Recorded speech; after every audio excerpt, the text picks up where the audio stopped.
James, that's a massive win. That's a you know, we were all saying it, how much we had to win that game. It doesn't really matter how. We're in that bit of the season where it doesn't matter how, you've got to get the 3 points on the board. Do I even keep starting with Ronaldo? But we have to. We have to start with Ronaldo because 3 goals, clinical, doubt him at your peril, some are saying. He's amazing, mate, isn't he? Like, I know we've had our discussions about him and pros and cons, and yeah, he's 37, yeah, he could be on the decline, but he can also score a hat-trick. I said to you before, right, it reminds me of the Arsenal game when we beat them 3-2. It really reminds me of that. Like, he just took the game by the scruff of the neck, didn't he? First chance, I mean, what is it, like 30 yards out or something, just bangs it top bins. Second one, did you see his celebration when he realised he was onside as well, how much it meant to him? Yeah. Third one, leaps like a salmon. Like, I tried, like, before we came on, I tried to YouTube, like, what noise do goats make, and it was like, meh. I was like, that's what he is. Like the guy's the GOAT, right? Like, Messi's there getting knocked out of the Champions League while Ronaldo's scoring hat-tricks against... Well, easy. We might get lost, actually. Oh, you know, hold on. We'll see. It's not done yet, is it? He's peaking just in time for Tuesday, man. And, you know, Ronaldo against Simeone, he's done it again and again, and I would not be surprised if he's peaking just in time to deliver us something special on Tuesday. It does. It has that little feel to it, and you don't want to get ahead of yourself. But you know, when you bring Ronaldo back to the club, and then at points of the season we can say, oh, it's maybe this isn't quite working or that isn't. But the undoubtable talent of the man at this level, I think you said it before, his decline. It's still from the very top. So he's without a doubt our top scorer by a mile. You know, he's still coming up with clutch moments, and that's why. You know? That's why, man. Like, the 2 people that have bashed him are what? Paul Merson and Tim Sherwood, and he's done it against both their clubs now. Like, that's what happens when you bash Ronaldo. It comes around to bite you in the arse, mate. The guy can still do things like that. That's what we brought him back for. We brought him back for moments like the Villarreal game, the moments like the Arsenal game, the moments like the Atalanta game, the moments like the Spurs game. That's what we want. I've said he's been a stat padder the past few years, and that's what he has. And over the past 10 games, he's not been stat padding, has he? No. And that's why he's got a bit of grief. But when he does that, obviously there's no problems with him. Like I said, guy's the GOAT. More than happy to see him shut a lot of fans, including me, up today. What did you make of Jadon Sancho today? Superb.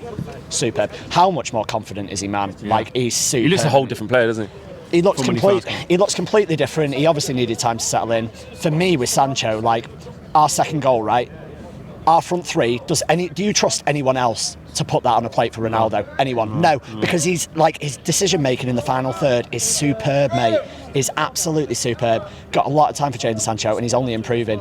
I would like I went to see our youth, our academy lads play last week, and obviously Sancho's a City academy prospect, right? Our best player is a City academy prospect, which hurts a little bit. Yeah. But you know, hopefully we've got some young blood coming through. But he looks really good, man. Really happy with his performance. It looks like it's. We're starting to unlock the little pieces of what his game is, the profile of his game, you know, getting him into little pockets of space where he can get at defenders, where he can make quick decisions and be decisive with his passing. And the assist, one thing we have questioned is, can he run the other way without the ball? And that's what we need from him. We do. We need a work rate. To be honest, going forward, he just looks really good. I really like the link up between him and Tellez on the left. I thought Tellez was good today, and I know he drifts, he changes right and left sometimes, but I think them two can build a relationship. I do. I think we can finally stop having the discussion about Tellez is better going forward, but Shaw's better defensively. I thought Tellez was good defensively today. He was good. I actually think Tellez is now better in both areas of the game than Shaw, and I think arguably Dalot is than Wan-Bissaka. So maybe it is time to stop having that discussion and think that Dalot and Tellez are our first choice fullbacks. What did you make of the midfield today? What did I make of it? Some bits good, some bits not so good. I expected a big game from Pogba with Bruno missing. Seeing him further forward, that link up with Sancho. First bit of the game, it was okay, but drifted, keeps hold of the ball for too long, lost possession far too many times, and was disappointed with Pogba today. Flip it the other way, Fred, superb, man. He's shone today, isn't he? Oh my God, if it wasn't for Ronaldo scoring 3 goals, he'd be my man of the match, mate. He was superb. Tenacity, he was great on the ball, held onto it at the right times, distributed it at the right times.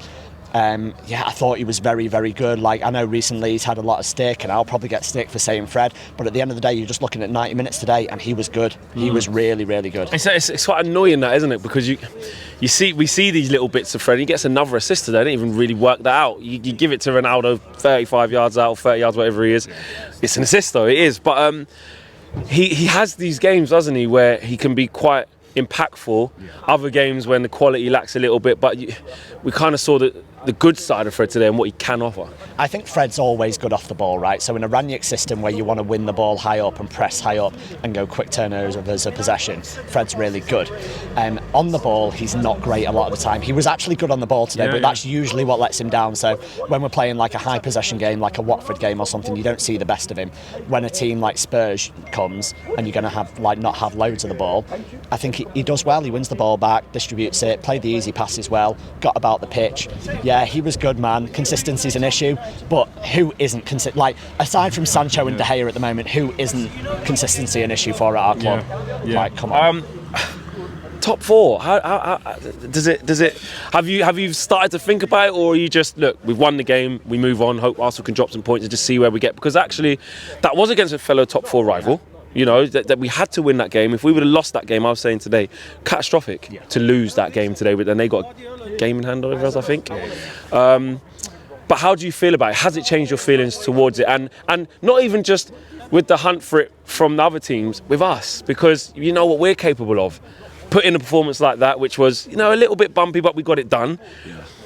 Atletico, want some more confidence. Who's next? Is it Leicester, Everton? These games.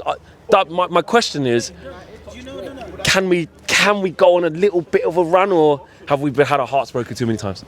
Hearts broken too many times, mate. Honestly, like, I'd love to be as optimistic as some of the other guys, and I am in certain situations, right? But at the end of the day, I've been let down by this team too many times this season. When you think you've turned a corner, like we played Leeds, right, away, tough game in the rain, and we put in a performance and we win 4-2, and it's a battling performance. So when the Manchester derbies come in the next week, we're like, oh, we're going to get a proper battling performance. Didn't get near them for 45 minutes, and it's like you can't trust this team to deliver the same thing week in, week out. Top four, man. I mean, I've gone as far as looking at the table. I've looked at the table, we're in fourth. So we're in a top four race. Yeah, we definitely are in it. But listen, like Arsenal have got games in hand. They seem to be playing decent football. I think we're relying on maybe an injury from them, like up top, which could potentially take them out of a race. But at the moment, they look favourites. Could something happen with Chelsea maybe? I don't know if we can talk about it, but maybe they won't be in the competition next year. Maybe we sneak in that way or somewhere. I don't know. But at the end of the day, it's a big ask. Maybe the best way of getting in is winning the Champions League, like KG said. Maybe that's the best way, and man. do you fancy us on Tuesday now? I'm always going to back us. Do I fancy us? Yeah, maybe Ronaldo hitting form at just the right time. I heard it was it CR407 I think they call, or CR807 they call him now, because that's 807 goals for Ronaldo, man. CR807. So with him, anything's possible, man. But do I fancy us against Atletico? Yeah, why not, man? Let's get a win. That's all, man. Cheers.